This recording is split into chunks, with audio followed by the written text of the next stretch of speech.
Hello there, and welcome to the English Language Club. It's time for our weekly hangout, and my name is Colin Monroe, and this is Tony Cooper. Hello, Tony. How are you doing? It's good to be here. Doing pretty well. How about you? Good. Yeah. So we've got 10 people watching, which is great. If you are watching already, let us know. Say hi in the chat.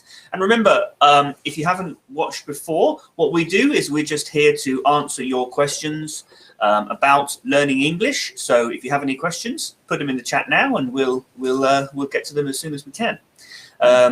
We've got Camis from Egypt. Hello to you. Welcome. And telling the truth says, I follow the stream because of the bearded Anne.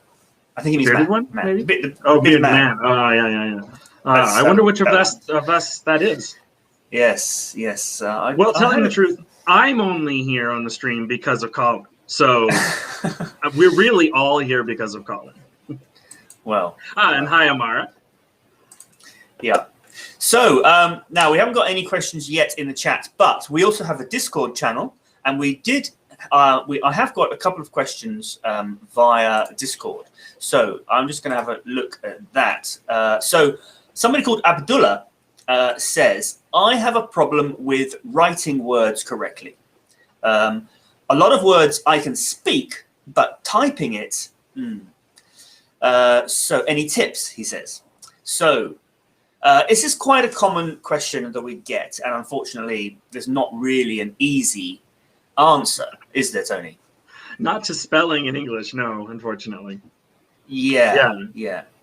So I mean, and that's really what a lot of the channel is about, because spelling and pronunciation are although they're very different things, they're kind of completely related and dependent on each other. Yeah, definitely.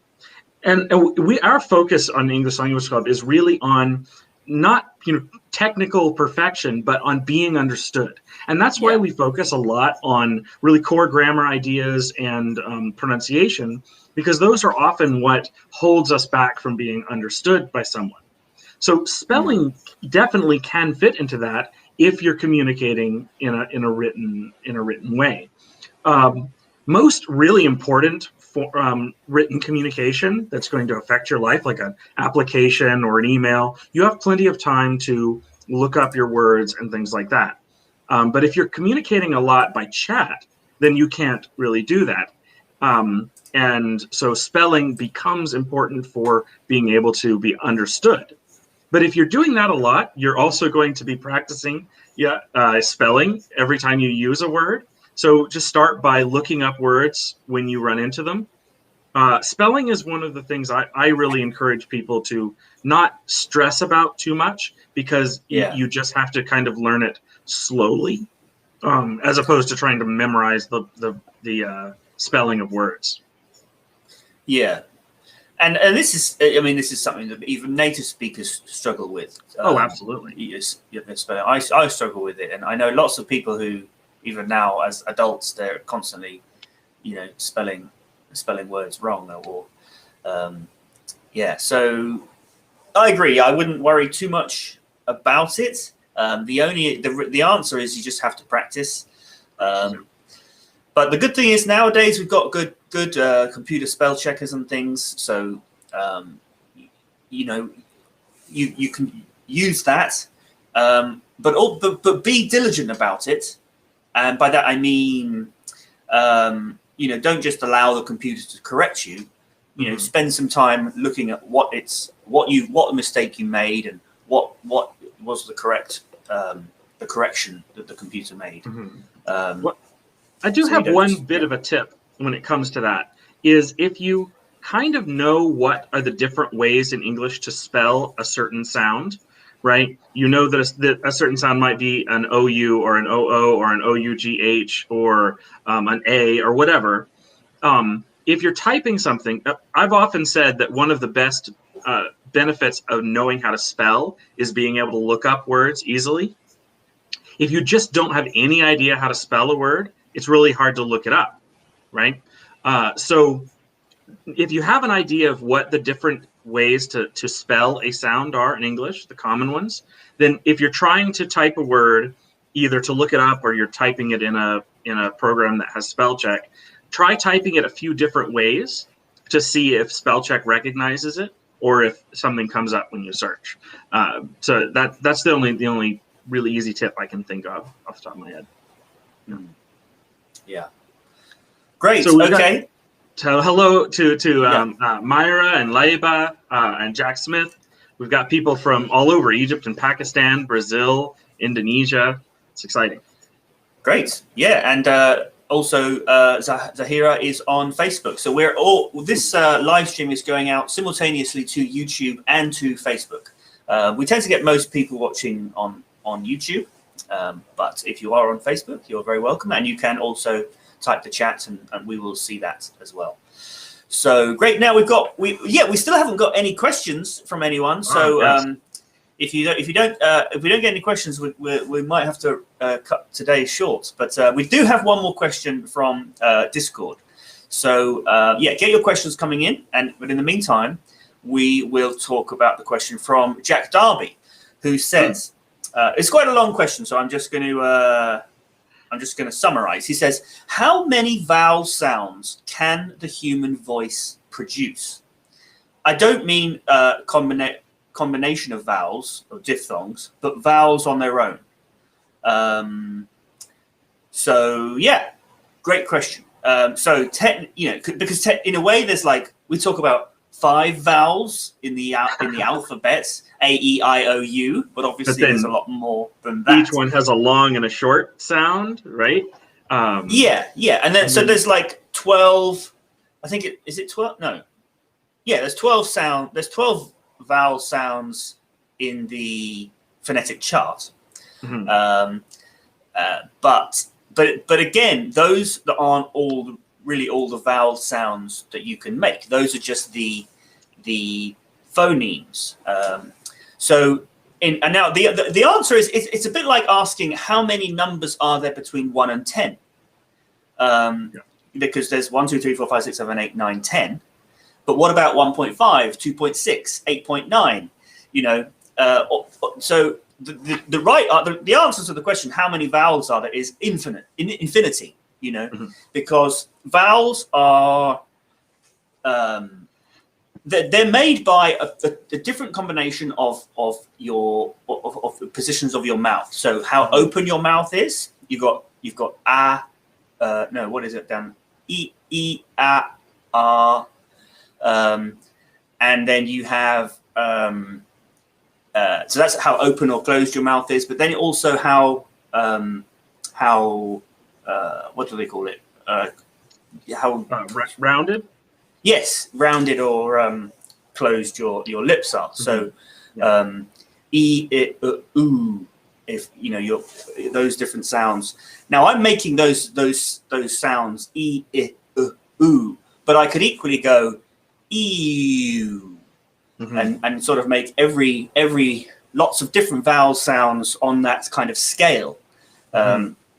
So we normally think of vowels as those points on a scale, but really there's an infinite number of different sounds on that scale. So yeah, now I'm not sure how useful that answer is, because I think it is right to try to hit those points to make your vowel sounds distinctive from one another. Right? Would you agree with that, Tony? Oh, absolutely. This is an important concept in broader phonetics, that some different languages, we might call it the same sound, but the reality is in some languages that sound might be a little bit more to this side on the on that spectrum, and in other languages it's a little bit different. The way that even just an ah sound is pronounced in French and English is not exactly the same, even though it's essentially the same sound, because they're nudged a little bit. So where those points are even on the scale is not always going to be the same in every language. But it's very important that there's a difference between your and your for instance, right? So that you're not blurring them in between. But the blurring them in between is a thing that we absolutely do. when a word becomes assimilated with another word, when you say things quickly, when full vowels become really shortened, half vowels. So we talk about these points, and it is important to be able to pronounce the pure vowel sound of each one of those points. But the reality is vowels are used all along that scale. And the 12 vowel sounds that we use in English are not by any means all of the vowel sounds on the IPA chart. And I feel pretty confident that there are probably some vowel sounds out there that even the IPA hasn't put on. I'm not sure how up to date they are, but I would be pretty convinced that there are still some vowel sounds they haven't created a symbol for yet, just because there are lots of languages out there, and some of them are very, very different.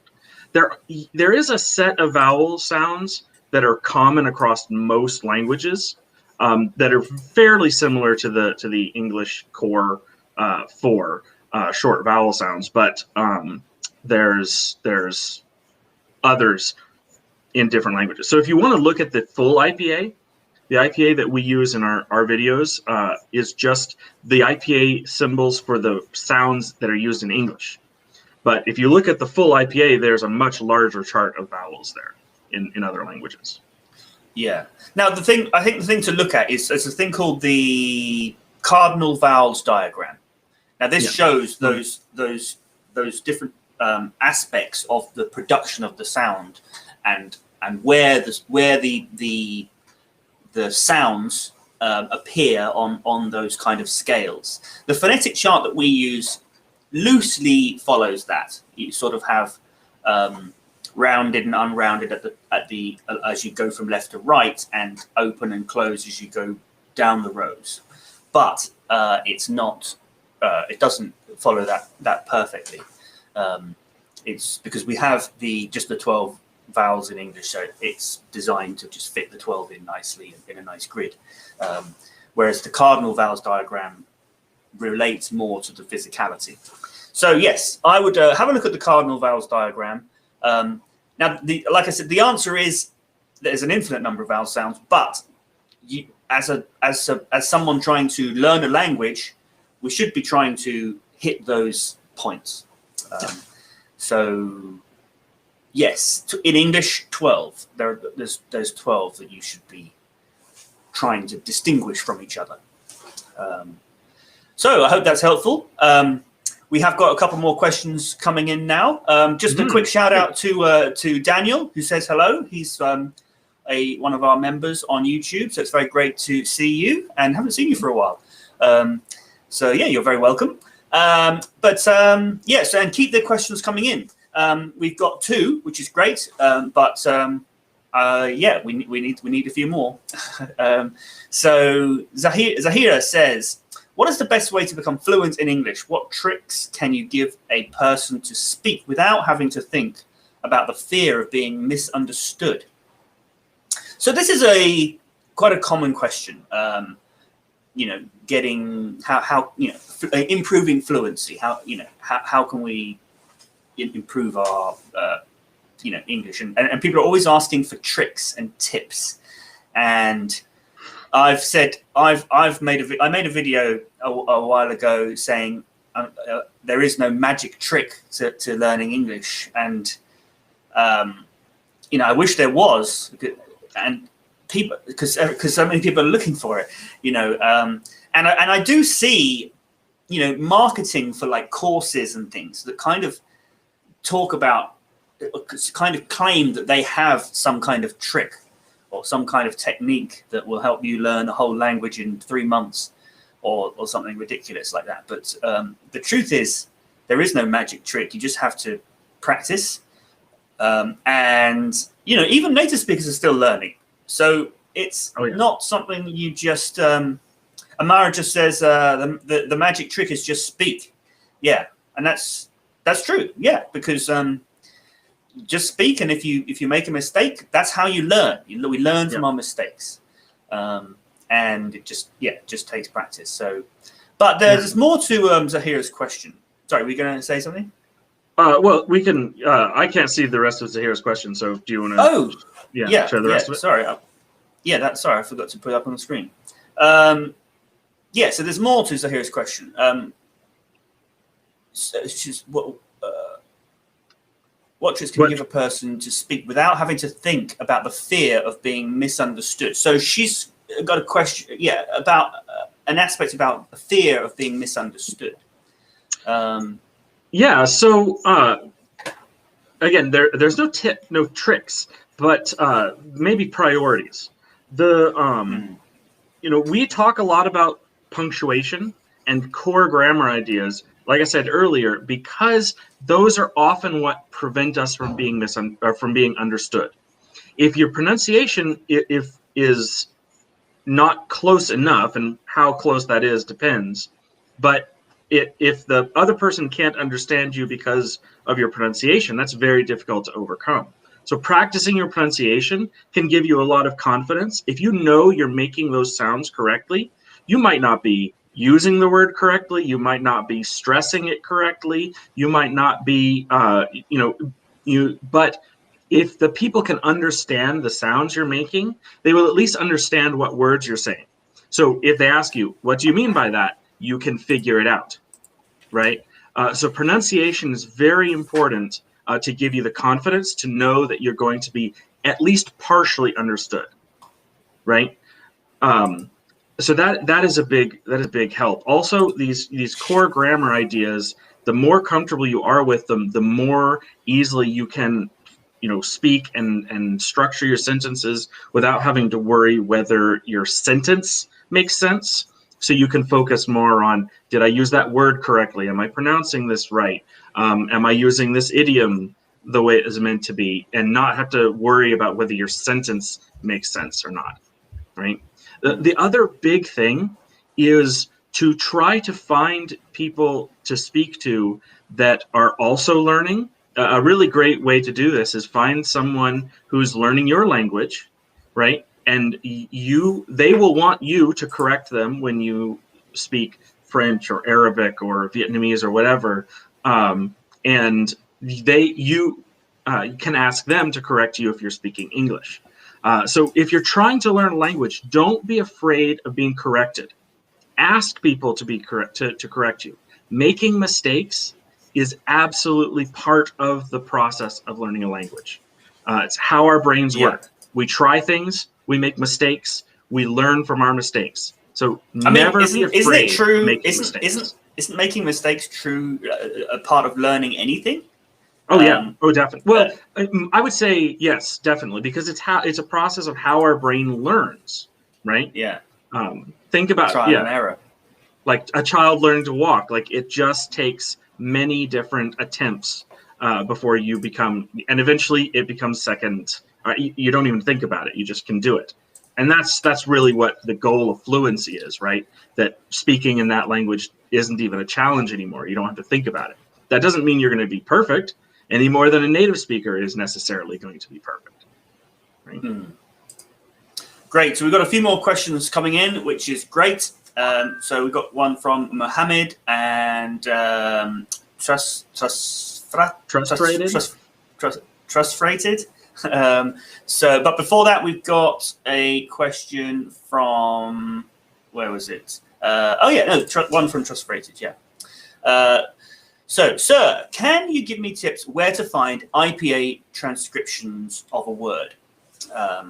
Well, lots of dictionaries have it. The one that I use a lot, I'm going to put in the chat now. It's Colin's dictionary, not just because my name is Colin, but that's one that I've used in the past because it does have the nice, clear phonetic transcription. So there, I've just put that in the chat. Yeah, is that appearing okay, Tony? Can you? It hasn't shown up yet. Oh, there it is. There it is. Yeah. So yeah, that's the dictionary that I use because it has the transcription nice and clear. But then most dictionaries will have it. The problem is there's other types of ways of writing pronunciation that are not IPA. So you've got to be careful that you've got the right system. that you understand. Not but that IPA those is, other, yeah, exactly. I mean, it's not that IPA is the only way of writing the pronunciation of a word. It's just the one we use in our videos, but there are other ones. But if you mix them, it can get very confusing. Yeah. And if you're looking at one and you're thinking it's another, then it's going to be exactly. Yeah. But IPA is I would say it's become the most standard and most popular to use. Yeah. Okay. I think the next question is from Mohammed, who says, "Hello, couldn't uses to express the certainty in past only, or or is it, or it can also be used to express certainty in the present?" Okay. So I think the quote is supposed to be after couldn't. So is the word couldn't used to express certainty in the past only, or can it also be used to express certainty in the present? Well, how does couldn't express certainty? Are we talking about? Well, it would be, I couldn't believe it. So, like he couldn't have done that, or I mean, if you say he couldn't have done that, that's your uncertainty, your certainty that it is false is present, even though the action you're talking about is in the past, because it's a present perfect tense, right? So yeah, although that's even more common, because you could also say he can't have done that, and that's still talking about the past. But he couldn't have done that adds that sort of element of a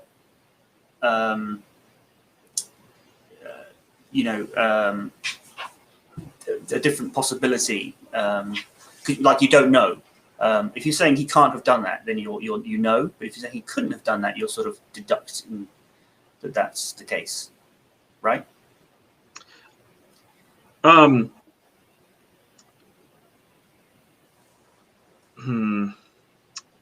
Yeah, I think the difference there is like, because there's more of a difference. I mean, the can't and couldn't are more. I don't know. I'm not really. I don't ever use can't have. It just never sounds right to me. I wonder if that's more of a British ism. Maybe. Can't have done. Mohammed just said he couldn't have lived. He couldn't have right. given us an example. Yeah,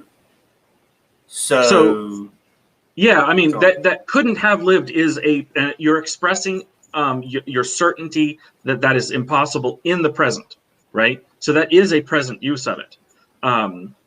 So I mean, by definition, that answers your question, right? I'm not sure I can think of a different way to put that, the certainty part being in the present. Can it also be used to express certainty in the present? So how can you express a certainty in the present in that way? You just say couldn't. Oh yeah. So because it does. That is talking about the present. Yeah. I mean, you could say, instead of you couldn't, you'd say he couldn't do that, but now you're talking about the past. Whereas you say you couldn't have done that. Well, but I don't know, the certainty part. I don't really understand how, like, what couldn't has to do with certainty particularly. Yeah. Okay, so Mohammed, let us know if that is helpful or not. If not, feel free to ask a follow-up question if we're not quite understanding you properly. But thank you very much for the question. So we'll. So he's just got another example here. The rich merchant couldn't have lived because the travel was dangerous. So couldn't have survived, okay. I guess, would be. Yeah, I mean, again, you're expressing a certainty in the present about an action that happened in the past. Yeah, but again, we don't know. We don't know ago. If the merchant has survived or not, because we're just saying, well, he can't have survived because that journey was too dangerous. That accident was too bad. He can't have survived, but we don't know. Maybe he did. Right. We're just guessing. We're expressing this is what I was getting at when I was saying we're deducing something rather than something we know for sure. We're making an assumption. Yeah. So yeah, let us know if that's helpful. Feel free to ask a follow-up question if we haven't understood you. I think we may have missed a few things between trust-traded questions and Mohammed's. Amara, or like Laiba asked again, how many vowel sounds? There are 12 in English. There are 12 different vowel sounds in English, not counting diphthongs, right? But as we said earlier, in all of speech across all languages, maybe infinitely many. Yeah, Laiba, we spent a long time talking about that right at the beginning of the live stream. So if you want to go back and see that, then you can.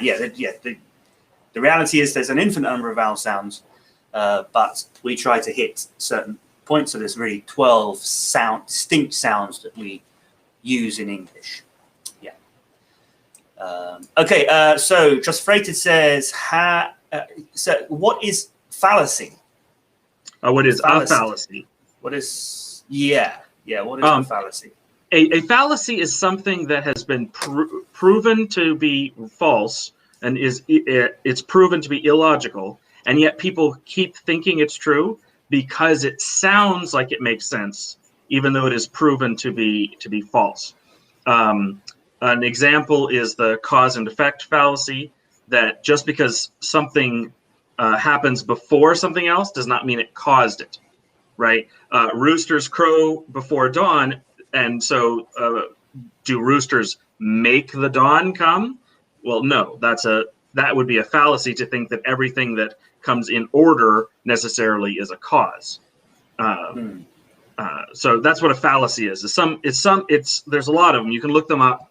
Logical fallacies, economic fallacies, historical fallacies. Something that people keep believing, even though it is proven to be false because it sounds like it makes sense. Yeah. Great. Okay. So. Also, Amara said that she's enjoying listening to us. It's quite clear and understanding. I'm glad that it is helpful for you. Yeah, and Amara has a question here. Great. Please let me know the usage of the. I'm not sure if that's the whole question or if she's asking about the word the. Yeah. So, I mean, if so, the is a tricky one. We use the before a noun to specify that we're talking about a specific one of that noun. In some languages, you use the in front of the noun if you're talking about the idea of that noun, like all things. But in English, it usually means a specific one, right? So if I tell you to bring me the cup, I'm not asking you to bring me any cup, or I would say a cup. I'm not talking about all cups, or I would say bring me all the cups, right? So it's referred to as the definite article because it is being specific. The cup. Can you pass me the cup? Whereas if I said, can you pass me a cup? A or an is the indefinite article. So that refers to any cup. So if I say, can you pass me a cup? I don't care which cup I get, as long as you pass me a cup. But if you pass me the cup, it means I specifically want this one. Or whichever one would be clear from the context. So hopefully that answers the question. Let us know if that answers your question, and if you have any more questions, let us know. So Daniel here has a question about phrasal verbs. Can you please tell me about phrasal verbs? I know that they're used in informal speech, but are they all informal, or some of them can be used in formal speech or official documents? I mean, if we're talking about official documents, there are definitely some legal terms. I can't think of one off the top of my head, but I remember coming across one last week. But there are legal definitions that use phrasal verbs. So yes, you're right. Not all phrasal verbs are informal. We talk about a plane taking off. That's not informal, right? You could say the plane no. took off. I mean, sure, you could say the plane departed, but that doesn't, departed, you don't know, are they talking about did it leave the gate or did it actually start flying, right? And so no one's going to say the plane started flying at 8:30 this morning. No, it doesn't matter how formal that is, you're going to say takes off, right? But you would not say necessarily use the more metaphorical version of that, like the idea took off. That might be a little more informal, and you might not use that in a formal document. But it's still not very informal, like saying right? So informal and formal are not, like, only in certain areas are they hard, like clearly defined. But phrasal verbs are not so informal that they're something you have to actively avoid using most of the time in any kind of formal speech. Yeah, so this is something that I think when teaching English, they do say, phrasal verbs are more informal, especially when they're used more metaphorically. But I think you're reading too much into this, Daniel. It's not that you mustn't use them if you're writing something formally. It's just generally they're a little less formal, but it's not something you need to worry about too much. And there's, with formal and informal, there's some things where there's very specific rules about when it's okay to do one thing or another in a formal or an informal context. But English is not quite like some languages where, for instance, you have to use a different pronoun when addressing someone in different contexts. In English, it's not quite that. Like, I've heard people say, well, one hard and fast rule is in a formal context, you never refer to someone by their first name. Except if you're writing a letter, then you do, right? So it's weird. Like, formal and informal are not hard rules in English, except for a few things like how to address a letter or whatever, right? Yeah. So we use, there are things that are very informal and things that are very formal that you would never use in normal conversation, but most things are somewhere in the middle and are not something you need to worry about so much. And the thing about phrasal verbs is that one phrasal verb can have multiple meanings. I think most phrasal verbs have at least two, and a lot have three or more. And now the difference is that one of the meanings will be more literal. Take off your jacket. You take off your jacket. That's very literal. But the airplane taking off, that's a little more metaphorical. So, and generally speaking, the ones that are more metaphorical are going to be less formal. But again, it's not but something. Not always. Take off is an example where that word. But I think the formality, the idea of the formality, is not really about phrasal verbs. It's about how literal the thing is, or how direct. Because when you use more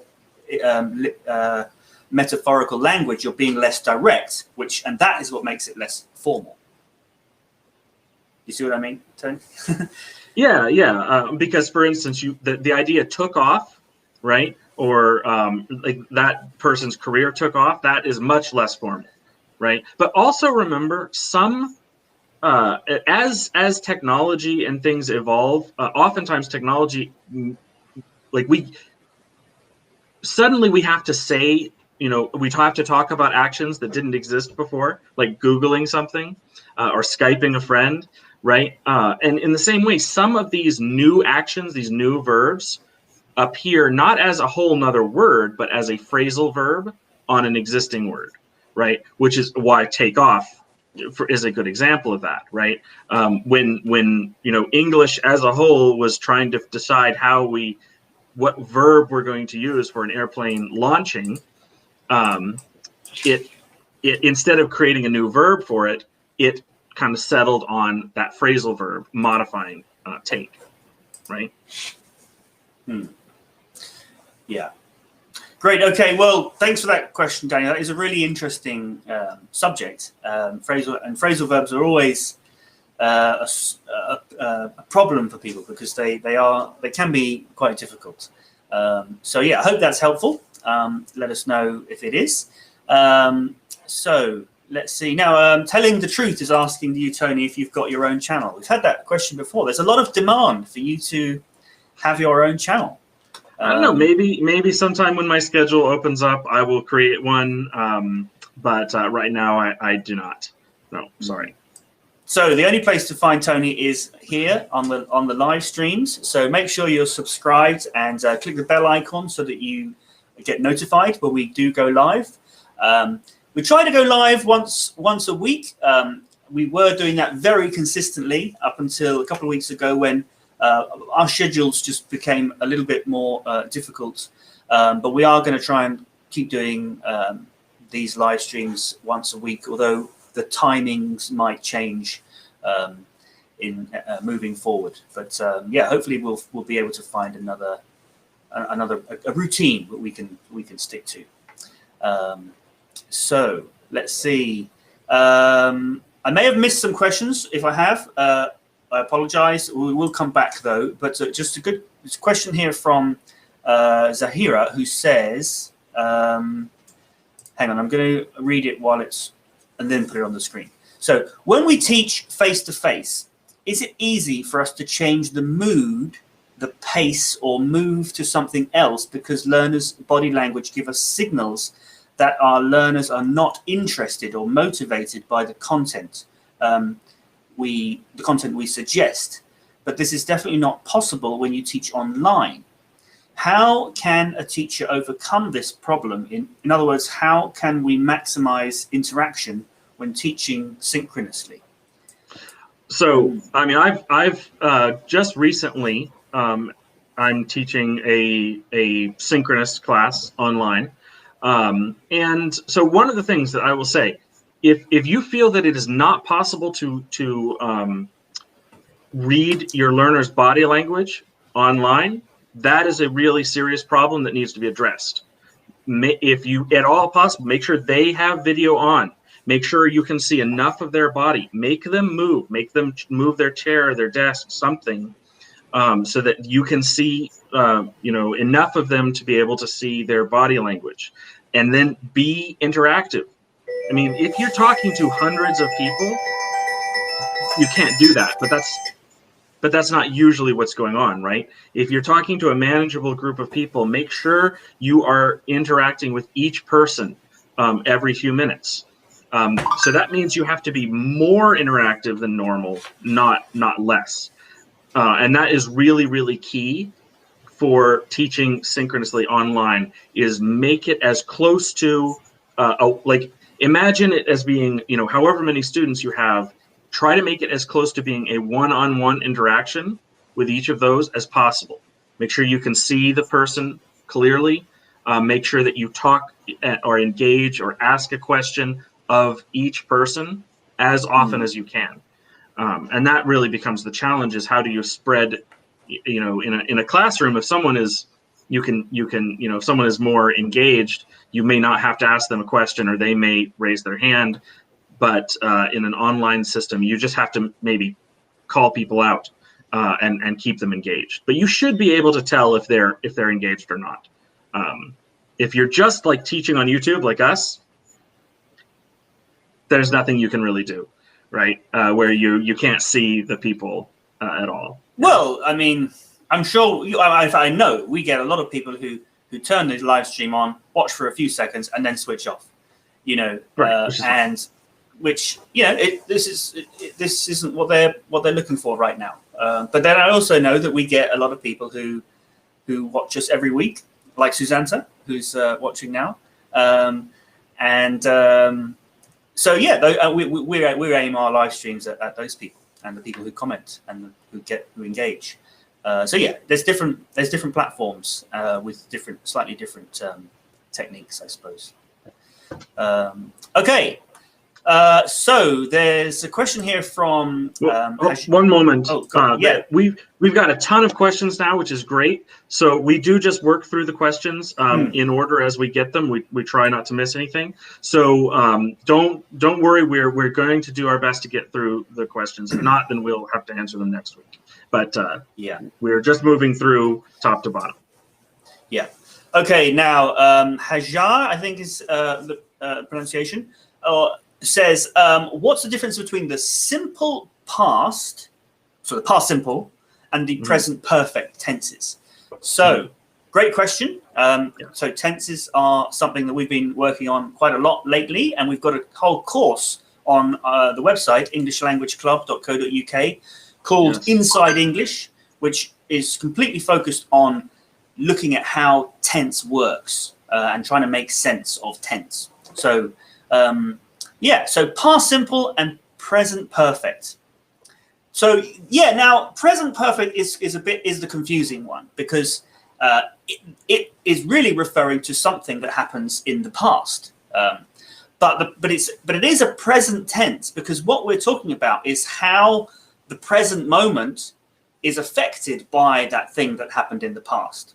So if I said, I have lived in London for 5 years, I mean, at this point in time, 5 years is the amount of time I've been here. Whereas if I said, I lived in London for 5 years, then I mean, in the past, I spent 5 years in London. So yeah, that's the difference between those tenses. Remember that with the perfect type of action, we're talking about something that has finished, and we're talking more about the effect of that thing finishing than we are about the thing itself. So the present perfect, we're talking about the effect of that action on the present. In the past perfect, we would talk about the effect of something even further in the past on a particular time in the past. So I could say in the year 2000, I had lived in London for 5 years. So yeah, that would be the past perfect. So yeah, I hope that's helpful. Let us know. And try out our course, our Inside English on the website, englishlanguageclub.co.uk. Now, I think we've got another question relating to tense. But before we get, we're just going to work our way through. So Trust Freighted has another question here. Sally is eager to talk. So is this sentence grammatically correct, grammatically acceptable or not acceptable? So Sally is eager to talk. Sally is eager to talk to? Is what the sentence says. So do you mean talk to someone? Sally is eager to talk to me. Sally is eager to talk to her friends. Sally is eager to talk seems fine. Sally is eager to talk to you, or as long as you have an object there, that sounds fine. But it wouldn't be with just the two hanging. Sally is eager to talk to. But you could say Sally is interesting to talk to, because then you mean that you are talking to Sally, that is interest, and that's interesting. But eager would be, if you say Sally is eager, that you're saying that eager is something that you're describing Sally. So it's she would need to talk to someone. So it's not quite acceptable as it is. I hope that's helpful. Let us know. So here's another question from Hajar, which is related to the past simple, the previous question. So what is the difference between I did open the door and I opened the door? So these are both past simple, but with the first one using the auxiliary verb did or do. So do is the auxiliary verb for the simple tenses, and then did is the past tense of do. So we use that for the past simple. But the thing about the simple tenses is that you don't need to use the auxiliary verb in positive sentences. We do use it. You do need to use it to make a question. Did I open the door? Or to make a negative. I didn't open the door. But you don't have to use it in a positive sentence. But in all other tenses, you always need to use the auxiliary verb. Because the positive form of the simple tenses is so common, it's probably the most common tense or grammatical structure. We often think that auxiliary verbs are something that is added to other tenses, when really it's the other way around. It's because they're so common, or because the present simple is so common, we just leave it out and we still know what we still understand. But really, the auxiliary verb is always there. It always has its place. It's just in that one particular type of structure, which happens to be very common, you can leave it out. So now you can leave it out, but you don't have to. You can put it in. It does have its place, and it is completely correct to use it in its correct place. So both these sentences are correct. I did open the door. Now, but because we have these two structures and they're both correct, I think they maybe have evolved their own slightly different meaning. So when we use a auxiliary verb in a present with the simple tense, because we don't have to use it, when we do, it makes the sentence more emphatic, like you're emphasizing something. So I opened the door. I did open the door. Maybe you would use that when you're arguing. If somebody says you left the door open, or no, you didn't close the door. I did open the door. Whatever like that. So yeah, that's the difference. It's a strange one because they are both the same sentence in a way. They're both past simple,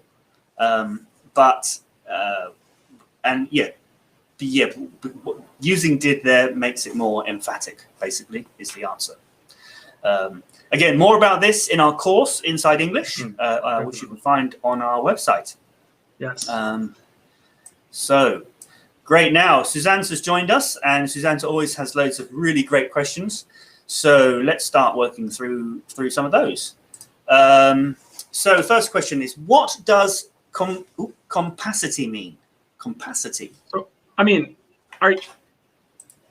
so compacity, I think means like how compact something is. So like how small and efficient something is. But I'm not sure that's a word that would ever generally be used outside of a technical context. So are we sure we're not talking about capacity or complicity? Let us know. That's not a word that I've ever seen before, but I've heard it because I know I read someone who is obsessed with sand, and so he uses the word compacity. But that's the only context I've ever heard it in is how compact a pile of sand is. So let us know how much you can compact something, or I guess it relates similar to like density, although that's referring to weight. Yeah, so this would be like how much you can get into a small space. But again, not a word I would normally hear used. So let us know if you think it might have been something else, or if that makes sense, how compact something is. Okay, another question from Suzanne. What is blunt talk?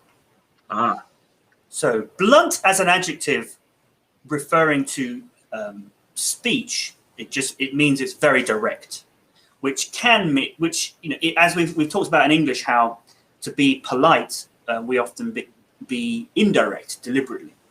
So I wouldn't say, "Hey Tony, what's the time?" I would say, "Hey Tony, do you have the time?" To be less direct. So blunt talk is just very direct, but potentially coming across as rude, but not necessarily. Not always. Yeah. Okay.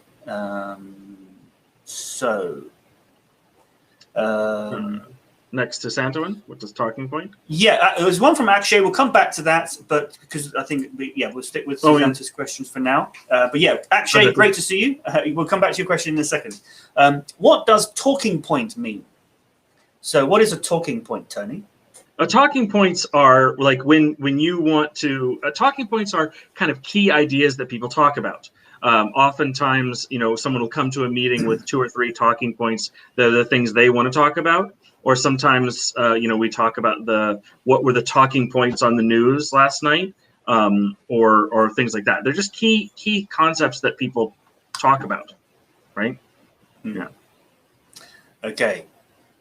So, yeah. Akshay, Akshay says, sir, could you please talk about the village or city in the talk about the village and city in the UK? I mean, we want to know how it is. So you mean talk about villages and cities, like what it's like in villages and cities in the UK? Because this is what he asked us about on one of our Zoom meetings. Yeah.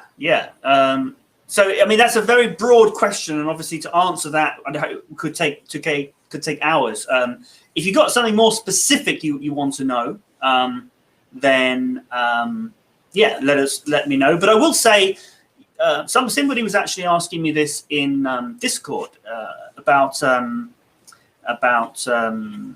immigration and things, and I was saying, England is very multicultural, and in my other job, I work with a lot of people who are from other countries, and in fact, the majority of people I work with are from other countries, not just European countries, but from all over the world. So, yeah, the UK is very multicultural. Even, and you would think that is true in London, but out in the sort of other cities, it's not so much, and maybe it's not so much, but it is still very much the case. But yeah, if you've got something more specific, then I can answer that. But otherwise, I could go on for hours answering this question, and we've got some other questions to get to. So yes, please do answer another question though. That would be great. So Amara says, in contraction, how it changes will in won't. I'm confused about it. So won't. Go on, Tony. Go on. Oh, no. Well, so the answer to this is really because it sounds better. So will and would are the kind of the present or future and the past versions of that. And over time, like it used to be that English was not nearly as consistent as it is now. I know English used to be even less consistent, have even fewer rules, and even more crazy exceptions going on. And so different writers would sometimes they would use wouldn't for the future instead of willn't. And just over time, that variation was more popular. Eventually, will won out as the word that was used to talk about the future. But in the contraction form, they kept with a shorter version of wouldn't, basically. So won't just comes from wouldn't, and is used in the future because it's easier to say than willn't, which is terrible. So it all has to do with the history, basically. That's an example where a word was just grabbed and it's used in a completely different place just because it sounds better, even though it doesn't. The meaning doesn't have anything connected really. Great. Okay, so yeah, we've got lots of questions. Not a lot of time left. So if you're answering a question now, we may not have time for it, but I will try and get to the ones that we've got so far. Mohammed has a question here, which we'll answer first, and then maybe we'll go back to some of Susanta's ones. So Mohammed says, I want the correct pronunciation for schedule, sure, often in a British accent. I hope that answers the question. So yeah, schedule, sure, and often. That's interesting, schedule and sure, because they both start with that sh sound, but they're spelt very differently. I guess the SU is the thing that is pronounced in a strange way, because it's not Sue like you might think. Well, it is in super. Yeah. So it really Yeah, is. I just meant in the word sure. Yeah. So this is that sure. inconsistency of English. This is why the pronunciation and spelling is so difficult. Yeah. But yeah, great words. And yeah, love questions like that. They're very quick and easy. So question here from Suzanne. So that was my crossroad. What does crossroad mean? A crossroad. So just a major turning point in your life where, like, at a crossroad, right? You come to a crossroad and you have to decide which direction do you go next. So when we talk about a crossroad in our lives, it's just a major turning point where we had to make a major decision, right? Yeah. That changed our path for the rest of our lives. Yeah. Because in a crossroad, you have to decide, you have to make a decision which way you're going to go. So, but we use it metaphorically for any kind of big decision. Yeah. Okay. What does opinionated mean from Susanto as well? Opinionated. Well, so yeah, I mean, what this doesn't. I mean, opinionated. Like, an opinion is when you think something. It's just the way you feel. Like, I like the color blue, or pizza is delicious, right? But an opinionated person is a person who has very strong opinions and is constantly telling you, or even trying to convince other people that their opinion is true, right? So they don't just say, I love pizza. They say pizza is the best and everyone should like pizza the most, right? It's people who have strong opinions, and sometimes it means people who try to force their opinions on others. Yeah. Great. Okay, now question here from Siev. How to pronounce p, t, and k? When are they aspirated? So I think they're always aspirated, those particular vowel sounds. Vowels are either aspirated or not. Consonants. Sorry, consonants, yes. Yeah. Those so I don't think you have certain times when you have an unaspirated p sound. The way to tell if a word is aspirated is to sort of put your hand in front of your mouth, and you'll be able to feel the air coming out when you say it. So p, t. You can feel it, or you can even see it if you hold a piece of paper. So k is a bit less aspirated, but it's still aspirated. If you didn't aspirate it, it would be an M, basically. So you have to aspirate it, or it's not a P. Yeah. Okay. Yeah. Hope that answers the question. So Hajal's got a question. I'm not sure if this is a serious question or not, but which one is the best, British accent or American accent? Well, clearly Canadian accent is the best. No, we talk a lot about how accent is not as important as pronunciation. Pronunciation is what determines how well you're understood, how well you're pronouncing the sounds of a word. But then which sounds make up a word is your accent, and that doesn't matter nearly as much for being understood. And therefore, we think all accents are equally valid as long as you're pronouncing your words well enough to be understood. And that there isn't a lot of reason to pursue one accent over another. Yeah. Okay. Trustfrated says, "Sir, can you explain about morphology and morphemes?" So it's an interesting question. I mean, it's obviously a huge topic, a huge section of phonetics. So phonetics being kind of the whole science of speech or making sounds. And morphology, I think, refers more specifically to the physicality of it. And we always say at the English Language Club, pronunciation is physical. And if you are struggling with the pronunciation of a particular sound, then you do need to think about the physicality of it. But we don't normally talk much about, well, we do talk about morphology because, like I said, we do talk about how the physicality is important, but we don't like to use the sort of technical jargon like that, because that's more if you're studying phonetics for as a subject in its own right. Whereas I think most of our audience are just trying to learn English and be understood in English. So yeah, and morphemes. What are morphemes, Tony? Well, so morphemes are the individual pieces of a word. So like putting an er on the end of something turns it into a person who does this, or an or actor, a farmer, so on. So morphemes are the smallest pieces of a word that you use to build up words. Yeah. There's lots of different technical words for things that are kind of relate to each other. Morphemes, phonemes are the sort of specific symbols that we use in IPA to relate to those phonemes. And I don't like to get too into this kind of thing because, like I said, we just want to help people speak English, whereas phonetics in itself is a whole really big and really complicated subject, which, although I know something about it, I'm really not an expert. I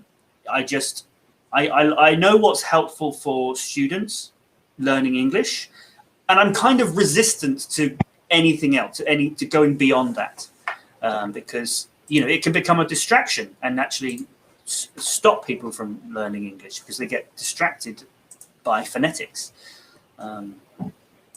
So another phonetics question. Liba says, "Sir, how to pronounce the vowel So can you think of a word that has in it? Umbrella? No, not umbrella. That's umbrella. So this is often written as er, but er is also often pronounced like mother. We don't say mother. Well, maybe in an American accent they do more say mother, whereas in a British accent we just say mother. So yeah, that's how you pronounce that sound. You should check out if you type into YouTube interactive phonetic charts, you'll see one of my first ever videos, which is almost 10 years old now. Maybe it is 10 years. And it's the phonetic charts, and it used to be that you could click on the symbols and it would play that sound, but now unfortunately YouTube made some changes, so that doesn't work. But there is a list in the description you can click, and you can click in the list in the description on the sound, and it will play. It will take you to the point in that video where we make that sound. Okay. So we've got more questions coming in, but we are running out of time. I think we've got time for one more question from Zahira, who's just asking about the schwa sound. Is the schwa sound always unstressed, or is it stressed in some cases? Well, I would hesitate to ever say always when English is used, but no, that is correct. The schwa sound is about as well. The sound we use for a schwa, the half vowel, is about as unstressed as English gets, really. Yeah, it's a unique sound, really, because it's kind of like the smallest sound, or it's like the most neutral of all the vowels. It's kind of the sound you make with the least effort. I talked earlier about how vowels are defined by how rounded or unrounded your mouth is, or how open or closed it is, and the position of the tongue. And this vowel, the schwa sound is also called the mid central, because it's all in the middle. It's all just very neutral, and it's we say but when we make that sound on its own, but when we make the sound in a word, it's often a lot softer than that. So it's a very small sound. Is what I'm saying. Anyway, so yeah, we do have a few more questions, but I'm sorry, we have run out of time. I guess we'll make a note of these questions and try to answer them next time. If you want to join us next time, head over to englishlanguageclub.co.uk/live, and there will be a playlist which will we'll put the the next live stream into that playlist as soon as we know when it's going to be. Also, obviously, make sure you're subscribed, and if you click the bell icon, you'll get a notification when we do go live. So that's probably the best way to follow us and make sure you don't miss us. But it's been fun as always. So yeah, check out our website and also the Discord. If you've got any more questions, you can always go and join us in Discord, put it in there, and we'll try and always start a live stream with questions from the Discord. Yeah, thank you very much for watching, and yeah, we'll see you next time. Bye-bye.